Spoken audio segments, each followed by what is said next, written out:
Hello दोस्तों, क्या हाल है। तारीख आज 27 दिसंबर 2025 दिन शनिवार, हिंदी पंचांग के अनुसार पौष माह के शुक्ल पक्ष की सप्तमी तिथि है। और आइए बात करते हैं आज के मुख्य समाचार में देश भर की तमाम बड़ी खबरों पर नजर डालते हैं। देखिए दोस्तों, वहीं आज के दिन का इतिहास। दोस्तों, आज की तारीख यानी 27 दिसंबर 27 दिसंबर इतिहास के पन्नों में सुनहरे अक्षरों में दर्ज है। आज का दिन हर भारतीय के लिए गर्व का दिन है। जी हां दोस्तों, आज ही के दिन साल 1911 में पहली बार हमारा राष्ट्रगान जन गण मन सार्वजनिक रूप से गाया गया था। भारतीय राष्ट्रीय कांग्रेस के कलकत्ता अधिवेशन में जब गुरुदेव रवींद्रनाथ टैगोर द्वारा रचित यह गीत गूंजा तो इसने एक नए राष्ट्र की नींव रख दी थी, जो आगे चलकर भारत की पहचान और शान बना। इसके अलावा आज का दिन मनोरंजन और साहित्य की दुनिया के लिए भी बहुत खास है। आज बॉलीवुड के भाईजान यानी सलमान खान का जन्मदिन है। वहीं महान शायर मिर्जा गालिब का जन्म भी आज ही के दिन 1797 में हुआ था, जिनकी शायरी आज भी लोगों के दिलों में जिंदा है। तो दोस्तों, राष्ट्रगान से जुड़े इस गौरवशाली इतिहास के बारे में क्या आपको पहले से पता था? और सलमान खान की कौन सी फिल्म आपकी सबसे फेवरेट है? हमें कमेंट में जरूर बताएं और देश दुनिया के खबरों के लिए तेज बिहार को अभी सब्सक्राइब करें। वहीं दोस्तों, जम्मू कश्मीर से एक बहुत बड़ी खबर आ रही है। सुरक्षा बलों ने अनंतनाग में एक बड़े आतंकी को घेरने के लिए पूरा इलाका सील कर दिया है। जी हां दोस्तों, खुफिया जानकारी मिली है कि लश्कर-ए-तैयबा का खूंखार आतंकी लतीफ भट्ट अनंतनाग के एक लोकल मार्केट में देखा गया है। जैसे ही ये खबर मिली, सेना और पुलिस ने तुरंत एक्शन लेते हुए पूरे बाजार और आसपास के इलाके की घेराबंदी कर दी है। सुरक्षा बलों ने वहां कॉर्डन एंड सर्च ऑपरेशन शुरू कर दिया है। चप्पे चप्पे की तलाशी ली जा रही है ताकि ये आतंकी बचकर भाग न सके। माना जा रहा है कि लतीफ भट्ट किसी बड़ी साजिश को अंजाम देने की फिराक में था, जिसे हमारे जवानों ने वक्त रहते नाकाम करने की तैयारी कर ली है। दोस्तों, आजकल सोशल मीडिया और इंस्टाग्राम रील्स का नशा हर किसी पर चढ़ा हुआ है, लेकिन देश की सरहद पर खड़े हमारे जवानों के लिए अब नियम सख्त हो गए हैं। इंडियन आर्मी ने अपने सैनिकों के लिए एक बड़ा फरमान जारी किया है। जी हां दोस्तों, सेना ने जवानों के लिए नई सोशल मीडिया गाइडलाइंस जारी की हैं। इसके मुताबिक अब जवानों को सिर्फ इंस्टाग्राम पर पैसिव ऑब्जर्वर बनकर रहना होगा। इसका मतलब है कि वो सोशल मीडिया चला तो सकते हैं, लेकिन अपनी वर्दी में फोटो, वीडियो या लोकेशन शेयर नहीं कर सकते। उन्हें सिर्फ चुपचाप देखना होगा, एक्टिव होकर पोस्ट नहीं करना होगा। सेना ने ये कदम सुरक्षा को ध्यान में रखते हुए उठाया है।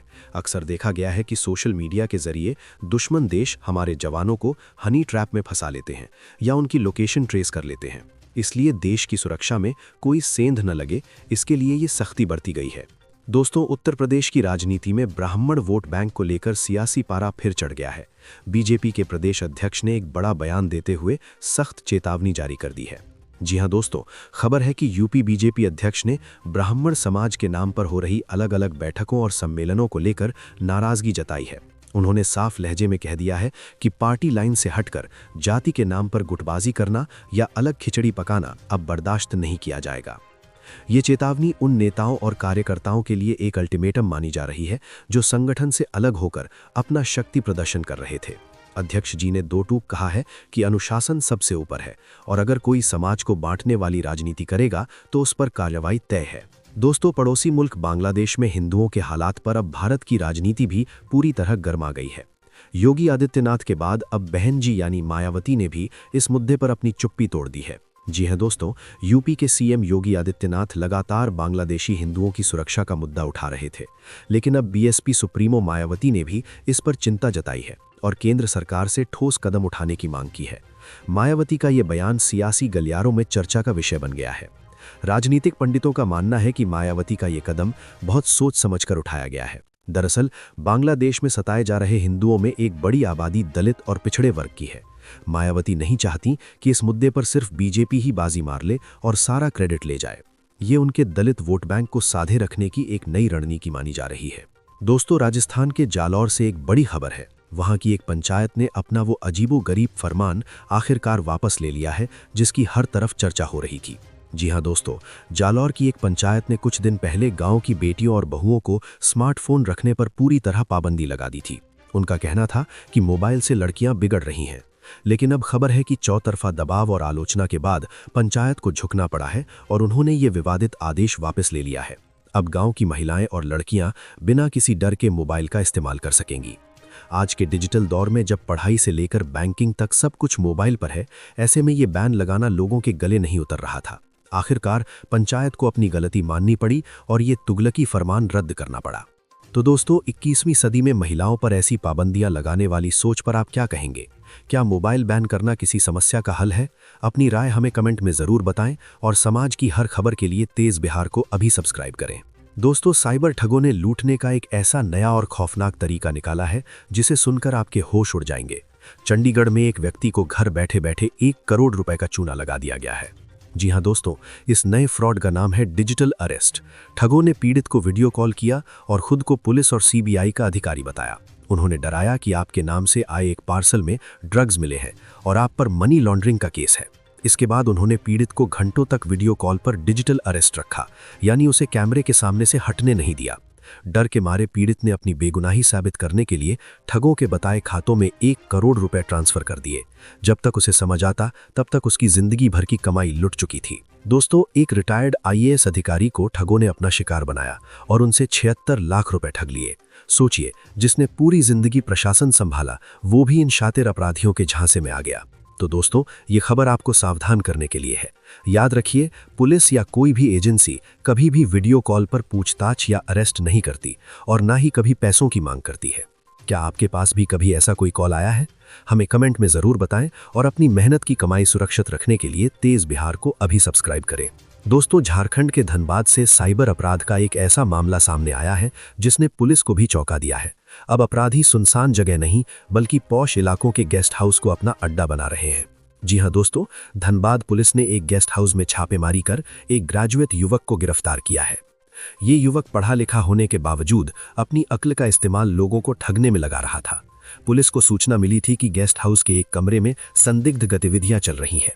जब पुलिस ने रेड मारी तो वहां से ये युवक साइबर फ्रॉड करते हुए रंगे हाथों पकड़ा गया। इसके पास से कई मोबाइल फोन और डेटा बरामद हुआ है। पुलिस का कहना है कि ये युवक यहां बैठकर देश भर के लोगों को चूना लगा रहा था। पढ़े लिखे युवाओं का इस तरह जुर्म के रास्ते पर जाना वाकई चिंता का विषय है। तो दोस्तों, जब पढ़ा लिखा युवा ही ठग बन जाए तो देश का भविष्य क्या होगा? बेरोजगारी वजह है या जल्दी अमीर बनने का लालच? दोस्तों, पश्चिम बंगाल यानी वेस्ट बंगाल में एक बार फिर सियासी महाभारत शुरू हो गई है। इस बार मुद्दा फंड नहीं बल्कि नाम है। राष्ट्रपिता महात्मा गांधी के नाम को लेकर वहां बवाल मच गया है। जी हां दोस्तों, खबर है कि बंगाल में मनरेगा योजना से महात्मा गांधी का नाम हटाए जाने को लेकर जबरदस्त विरोध प्रदर्शन हो रहा है। आरोप है कि कई जगहों पर सरकारी बोर्ड और दस्तावेजों से महात्मा गांधी का नाम हटा दिया गया है, जिसे लेकर टीएमसी और स्थानीय लोग सड़कों पर उतर आए हैं। प्रदर्शनकारियों का कहना है कि ये राष्ट्रपिता का अपमान है और इसे बर्दाश्त नहीं किया जाएगा। वैसे भी बंगाल सरकार और केंद्र के बीच मनरेगा के फंड को लेकर तनातनी काफी पुरानी है, लेकिन अब नाम हटाने के विवाद ने आग में घी डालने का काम किया है। अब दोस्तों, पड़ोसी देश बांग्लादेश में हिंदुओं पर हो रहे अत्याचार की आग अब झारखंड तक पहुंच गई है। वहां एक हिंदू युवक की हत्या के बाद झारखंड के लोगों का गुस्सा 7वें आसमान पर है। जी हां दोस्तों, बांग्लादेश में हुई हिंदू युवक की निर्मम हत्या के विरोध में आज झारखंड के कई शहरों में जोरदार प्रदर्शन हुआ। लोग सड़कों पर उतर आए और बांग्लादेश सरकार के खिलाफ जमकर नारेबाजी की। प्रदर्शनकारियों ने साफ कहा कि हिंदुओं को निशाना बनाया जा रहा है और दुनिया तमाशा देख रही है। नाराज लोगों ने शहर के मुख्य चौराहों पर पुतला दहन किया और भारत सरकार से मांग की है कि वो बांग्लादेश पर दबाव बनाए। उनका कहना है कि अगर वहां हिंदुओं की सुरक्षा सुनिश्चित नहीं की गई तो ये आंदोलन और उग्र होगा। इस घटना ने एक बार फिर सीमा पार अल्पसंख्यकों की सुरक्षा पर गंभीर सवाल खड़े कर दिए हैं। दोस्तों, बाबा बागेश्वर यानी धीरेन्द्र कृष्ण शास्त्री की दहाड़ अब छत्तीसगढ़ के भिलाई में गूंजी है और इस बार उन्होंने हिंदुओं को एक बहुत बड़ी चेतावनी दे दी है। जी हां दोस्तों, भिलाई में अपनी कथा के दौरान धीरेन्द्र शास्त्री ने हिंदू एकता की हुंकार भरी। उन्होंने पड़ोसी देश बांग्लादेश के हालात का हवाला देते हुए साफ शब्दों में कहा कि वहां हिंदुओं का क्या हाल हुआ ये सबने देखा है। बाबा ने चेतावनी देते हुए कहा कि अगर भारत का हिंदू अब भी जातियों में बटा रहा और एक नहीं हुआ तो आने वाला समय बहुत खौफनाक हो सकता है। उन्होंने लोगों से अपील की कि जाति पाति छोड़ो और सनातनी बनो। उनका यह बयान अब सोशल मीडिया पर आग की तरह फैल रहा है और समर्थकों में भारी जोश भर रहा है। दोस्तों, बिहार की स्वास्थ्य व्यवस्था की एक और शर्मनाक तस्वीर सामने आई है जिसे देखकर आपका दिल पसीज जाएगा और सिस्टम पर गुस्सा आएगा। मामला सासाराम के सदर अस्पताल का है। जी हां दोस्तों, सासाराम सदर अस्पताल में मानवता एक बार फिर शर्मसार हुई है। यहां एक बेबस पिता को अपनी घायल बेटी को गोद में उठाकर अस्पताल के अंदर इधर उधर भटकना पड़ा। वजह वही पुरानी और घिसी पिटी अस्पताल में स्ट्रेचर का न मिलना। हैरानी की बात यह है कि वहां मौजूद किसी भी स्वास्थ्यकर्मी ने उस लाचार पिता की मदद करने की जहमत नहीं उठाई। एक तरफ सरकार स्वास्थ्य सेवाओं को बेहतर बनाने के बड़े बड़े दावे करती है और दूसरी तरफ एक पिता अपनी बेटी को कंधों पर लादने को मजबूर है। ये लापरवाही बताती है कि सिस्टम गरीबों के प्रति कितना संवेदनशील हो चुका है। तो दोस्तों, अस्पतालों की ऐसी बदहाली देखकर क्या लगता है? क्या यही है बिहार का विकास? अपनी राय हमें कमेंट में जरूर बताएं और हर कड़वी सच्चाई जानने के लिए तेज बिहार को अभी सब्सक्राइब करें। दोस्तों, अगर आपके घर में भी कोई बुजुर्ग, विधवा या दिव्यांग सदस्य हैं जिन्हें सरकारी पेंशन मिलती है, तो ये खबर आपके लिए बहुत ज़रूरी है। बिहार सरकार ने पेंशन को लेकर एक बड़ा अलर्ट जारी किया है। जी हां दोस्तों, सामाजिक सुरक्षा पेंशन का लाभ लेते रहने के लिए अब आधार आधारित जीवन प्रमाणीकरण यानी EKYC कराना अनिवार्य हो गया है। अगर आपने या आपके घर के बुजुर्गों ने ये काम नहीं किया तो उनकी पेंशन रुक सकती है। सरकार ने इसे आसान बनाने के लिए अब कॉमन सर्विस सेंटर यानी वसुधा केंद्रों को ये जिम्मेदारी दी है। अब पेंशनधारियों को ब्लॉक या बैंक के चक्कर काटने की जरूरत नहीं है। वे अपने नज़दीकी CSC सेंटर पर जाकर सिर्फ अपना आधार कार्ड और फिंगरप्रिंट देकर अपना जीवन प्रमाण पत्र अपडेट करवा सकते हैं। सरकार का मकसद है कि सही व्यक्ति को ही पेंशन मिले और फर्जीवाड़ा रुके। इसलिए दोस्तों, देर ना करें। अगर आपके घर में किसी की EKYC पेंडिंग है तो इसे तुरंत करवा लें, वरना अगले महीने से खाते में पैसा आना बंद हो सकता है। दोस्तों, खाकी वर्दी का सपना देखने वाले युवाओं के लिए एक जोश से भरी खबर आई है। हरियाणा में पुलिस बल को अब और भी ज्यादा मजबूती मिल गई है। जी हां दोस्तों, पंचकुला में एक भव्य पासिंग आउट परेड का आयोजन हुआ, जिसमें देश के गृह मंत्री अमित शाह खुद मुख्य अतिथि के तौर पर शामिल हुए। इस शानदार कार्यक्रम में करीब 5000 नए पुलिस जवानों ने देश और कानून की रक्षा की शपथ ली। अमित शाह ने परेड की सलामी ली और नए भर्ती हुए जवानों का हौसला बढ़ाया। एक साथ हजारों जवानों को वर्दी में कदम ताल करते देख वहां मौजूद हर शख्स का सीना गर्व से चौड़ा हो गया। गृह मंत्री ने कहा कि राज्य की सुरक्षा और कानून व्यवस्था को सुधारने में ये नए जवान अहम भूमिका निभाएंगे। दोस्तों, नए साल के जश्न से ठीक पहले पुलिस ने शराब माफियाओं की कमर तोड़ कर रख दी है। महाराष्ट्र के पुणे से एक बड़ी खबर सामने आई है। जी हां दोस्तों, पुणे पुलिस ने एक बड़े अवैध शराब रैकेट का भंडाफोड़ किया है। पुलिस ने गुप्त सूचना के आधार पर छापेमारी की और न सिर्फ भारी मात्रा में अवैध शराब पकड़ी, बल्कि मौके से लाखों का कैश भी बरामद किया है। माना जा रहा है कि ये शराब माफिया 31 दिसंबर की पार्टियों के लिए बड़े पैमाने पर शराब की सप्लाई करने की तैयारी में थे, लेकिन पुलिस की मुस्तैदी ने उनके मंसूबों पर पानी फेर दिया। पुलिस अब ये जांच कर रही है कि इस रैकेट के तार और कहां-कहां जुड़े हैं और ये पैसा किसका है। दोस्तों, गुजरात की राजनीति से एक बहुत बड़ी खबर आ रही है। वहां अचानक एक बड़ा सियासी उलटफेर देखने को मिला है। जी हां दोस्तों, गुजरात विधानसभा के उपाध्यक्ष जेठाभाई भरवाड़ ने अपने पद से इस्तीफा दे दिया है। खबर है कि उन्होंने अपना इस्तीफा विधानसभा अध्यक्ष को सौंप दिया है। जेठाभाई भरवाड़ बीजेपी के सीनियर नेता हैं और पंचमहल जिले की शहरा सीट से विधायक हैं। उनके इस अचानक इस्तीफे से सियासी गलियारों में अटकलों का बाजार गर्म हो गया है। सवाल उठ रहे हैं कि आखिर उन्होंने ये कदम क्यों उठाया? क्या ये संगठन में किसी बदलाव का संकेत है या कोई और वजह है? फिलहाल इस इस्तीफे ने गुजरात की राजनीति में हलचल तेज कर दी है। दोस्तों, भारत के पड़ोसी चीन की मुंह में राम बगल में छुरी वाली कहावत एक बार फिर सच साबित हुई है। अमेरिका की एक रिपोर्ट ने चीन के डबल गेम की पोल खोलकर रख दी है। जी हां दोस्तों, एक तरफ चीन दुनिया को दिखाता है कि वो भारत के साथ सीमा पर शांति चाहता है, लेकिन पर्दे के पीछे वो कुछ और ही खेल खेल रहा है। अमेरिकी रिपोर्ट में खुलासा हुआ है कि चीन चुपके से पाकिस्तान को घातक हथियारों का जखीरा सप्लाई कर रहा है। रिपोर्ट के मुताबिक चीन जानबूझकर पाकिस्तान की सैन्य ताकत बढ़ा रहा है ताकि भारत को दोनों तरफ से घेरा जा सके।